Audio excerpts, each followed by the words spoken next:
Hello everyone!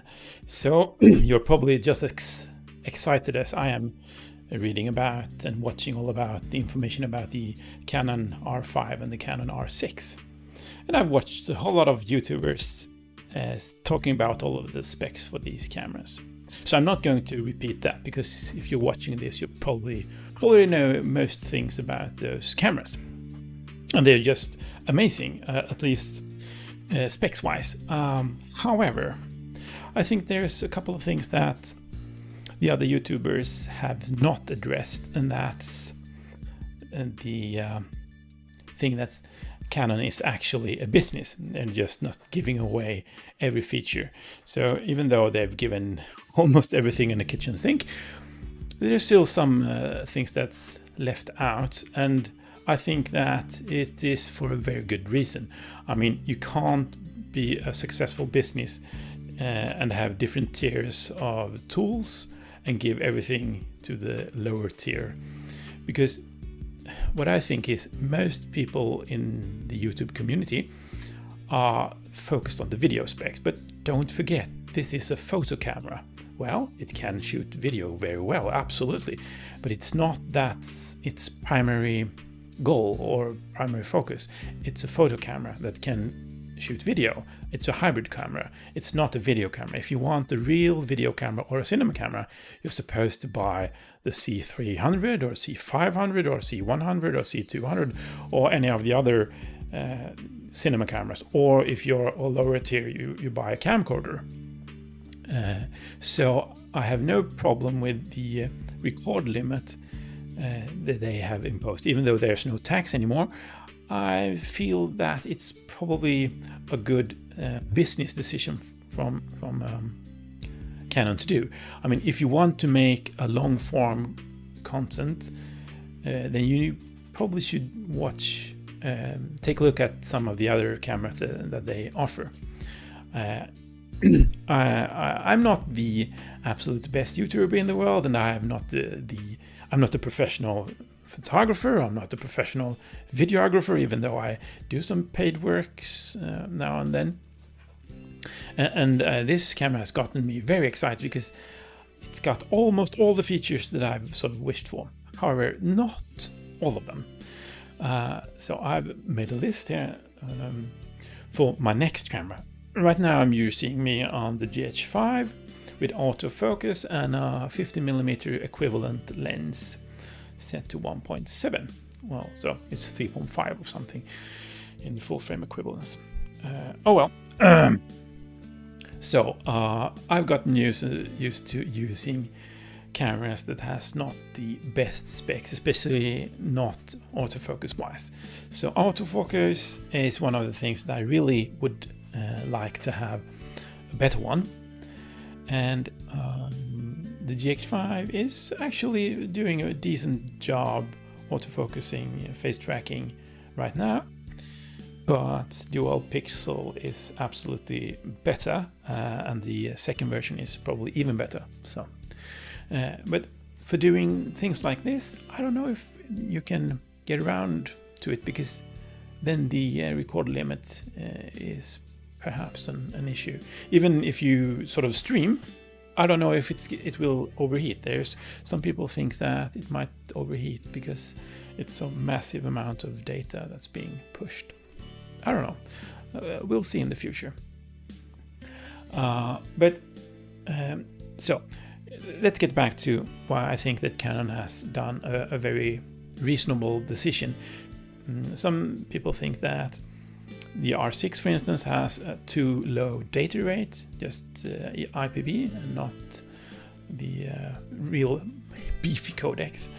And I have no problem with that. I mean, they have to differentiate the different cameras into tiers.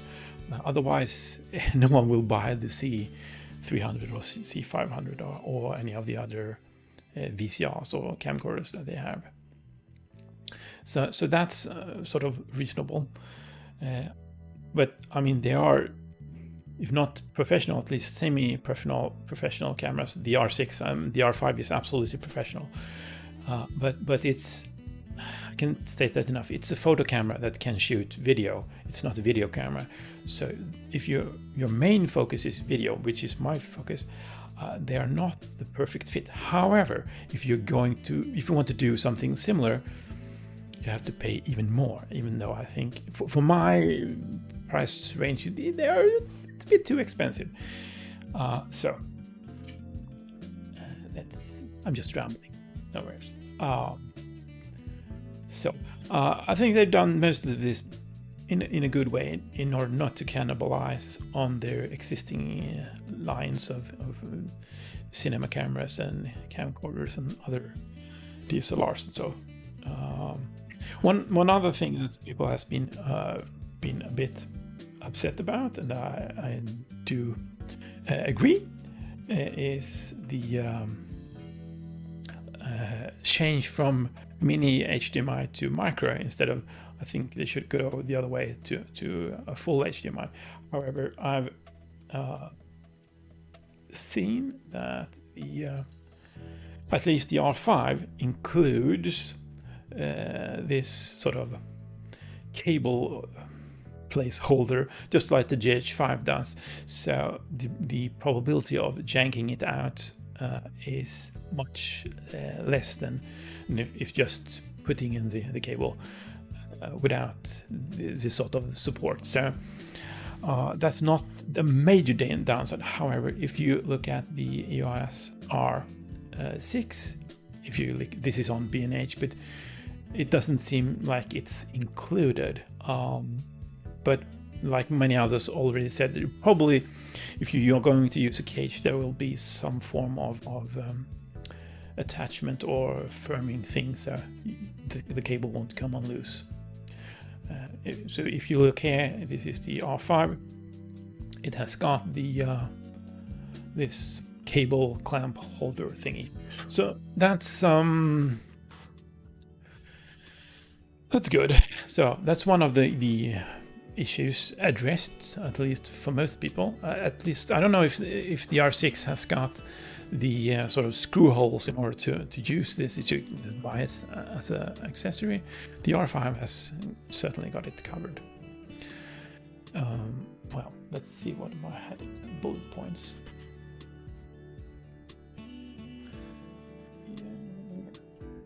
The record limit, yeah. So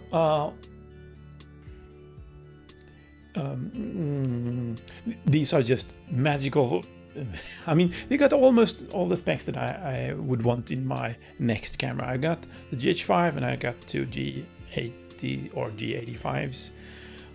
Well, the difference is my G80 doesn't have unlimited recording. They have just 29.9 minutes or something. Oh well, so my Wish camera, no, not my Wish camera, my next camera sort of has to have things. 4K 60 because I've gotten used to that. I've got 4K 60 with the GH5.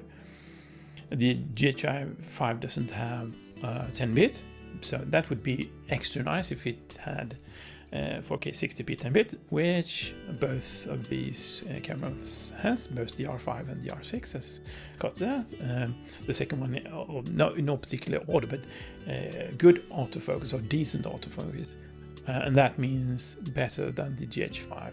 So sort of somewhere around the Sony or Canon usual autofocus system is where I want to be. So it's ticked off for that. And one of the things that I also want is 10-bit 420 at least internal, and they have sort of a tick mark for that. 422 they are giving me, and 120p in HD at least, and both cameras supply that, even though the R5 doesn't. It's just 4K 120. So I also would like to have well, take the point that actually says is a no record limit for normal frame rates, and that is it's a curse. It doesn't fulfill that because as I said, I used the G80 or G85 for quite a while, and it had a record limit.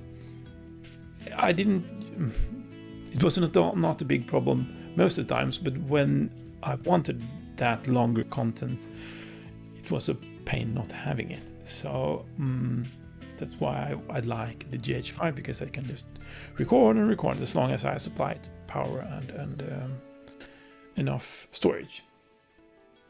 So based on that, the Canon R5 and R6 are not really pushing up the sort of my set goal.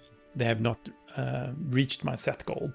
However, I think that with the Atomos recorder, you could probably sort of circumvent some of the problems, especially if you go with the R6. If you pair the R6 with the Atomos Ninja 5, but then you need to pay some extra money for that, and then you also need the cage. Well, you probably need a cage anyway to secure the cable.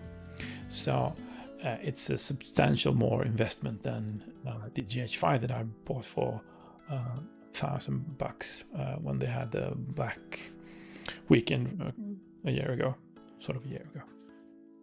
So it's substantially more expensive. And since I'm not fully doing video paid work, I'm having trouble sort of paying that much for something, because something that many others has been talking about. I mean, it's not always about the gear. Even sometimes gears can hinder you, but those hindrances can actually be good for creativity, because then you need to solve the problem in a different manner. And that's what I've been doing with my G80s and my GH5, because they don't have very good autofocus. I need to think of and film in a different manner. So I have to either rely on manual focus, or I need to sort of use the AF on button to get focus, and learn to work around those. But they are almost the perfect camera. And also, I think in a couple of months or a year or something, the prices will absolutely drop. And Canon is not the only company in the world doing full frame cameras. So I'm very excited to see what the Sony A7S III comes out and what they do. Something also I need to remember. The new RF class is super expensive. I mean, just almost ridiculous.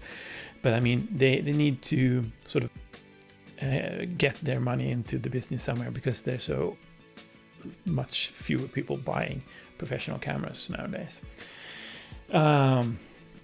Let's go to my list of what my next camera would have nice things to have. And one of the things is 180p in HD. So neither the R5 nor the R6 can help me there, because it seems that they cap out on 120. IBIS is nice, because I mean, you could always buy a gimbal. Sure, you need it's more gear, and you have to balance and so forth. But and I've been sort of blessed with having excellent IBIS in the GH5 and the G80s. So IBIS, well, there's a check for that. A flippy screen, yeah. Since I'm vlog a bit and stream, that's something very nice. And they both get flippy screens. You can always counter that with the external monitor or a recorder, sure. But then you have the extra bulk, the extra battery, the extra cable, and the extra cost. And dual cards, I have been rocking with the G80s with just one card slot. And since I haven't done that professional work, well, I've done paid work with the G80s as well, but not that critical. I mean, if you do a wedding photo, well, I would want to have dual cards, but I've done videos, weddings, not, well, paid weddings. I haven't done paid weddings with dual cards, but, well, with single cards, but, well, anyway. So these are almost the sort of dream cameras, just on a pricier side, but that's to be expected. But my real sort of dream camera is, since I do video mostly, a C300, a Canon C300, but full frame, like the 500, but with the sort of dual gain architecture and global shutter. I mean, that would be just mind-blowing. A camera that has super good autofocus. You can shoot 10-bit 4:2 for just casual shooting, and both the C300 and C500 have raw recording possibilities. I don't know if you can record to an SSD, but because media, that's something people have been talking about. If you're buying the R5, the media is super expensive. If you want to shoot 8K, 8K is just ridiculous. But if you're shooting 8K, you need sort of 1 terabyte CF Express card, and it costs about $700 or something. Just ridiculous. I mean, you could buy a complete G80 set with batteries and lenses used for that price, and then you come down to what's the most important thing. What type of content are you doing? Because the content is king after all. I mean, as many have said, you don't get particularly much better storyteller or videographer or cinematic people because you have a more expensive camera. Sure, this is something I've been thinking about, because that's sort of unfair in a way, because if you have a very expensive camera with very high dynamic range, well, that's just one of the things that I think is more important than 8K, for instance. High dynamic range, global shutter, autofocus. Well, so that's something that's a bit backwards, because if you are a beginner, you need all the dynamic range you can get, all the help with autofocus, all the help with exposure in every kind of way. And if the entry level camera doesn't have that, so you have to have in a way a higher skill in order to get the perfect image and exposure than if you would have a very expensive camera, because then you could sort of mess up a bit. If you're recording in RAW or just having more dynamic range, you wouldn't clip, even if you really didn't know that you were clipping. So that's sort of backwards or unfortunate, because when you start out, you usually don't have the money to buy the newest and greatest camera. So I just wanted to address the thing that people are sort of a bit nagging about, some of the crippling the cases, camera conspiracies cases, Canon Cripplehammer, or the J. Christina, I don't know what it's called, Samurai Sword or something. They, I think they have done very good, a good balance of sort of neutering, crippling the camera to a reasonable extent. I mean, they haven't done. I mean, they're still very capable and very usable cameras, and the competition is fierce now, I think, between the three main companies. In my video, I mean, there's Panasonic, it's Sony, Canon, and then lagging behind is Nikon. Maybe they can catch up. I mean, I have had my eye on their C6, I think it's called, yeah, C6, but it hasn't tipped me over yet. There's, yeah, so I've been rambling, but I mean, maybe you don't agree with me, or maybe you do. You can, if you do, you can always type down a comment down below. Otherwise, thanks for watching. If you like this type of content, remember to subscribe. Also, thumbs up if you sort of liked it, or thumbs down if you didn't. But if you do, please tell me why you didn't like it. Well, that's about it. Bye now.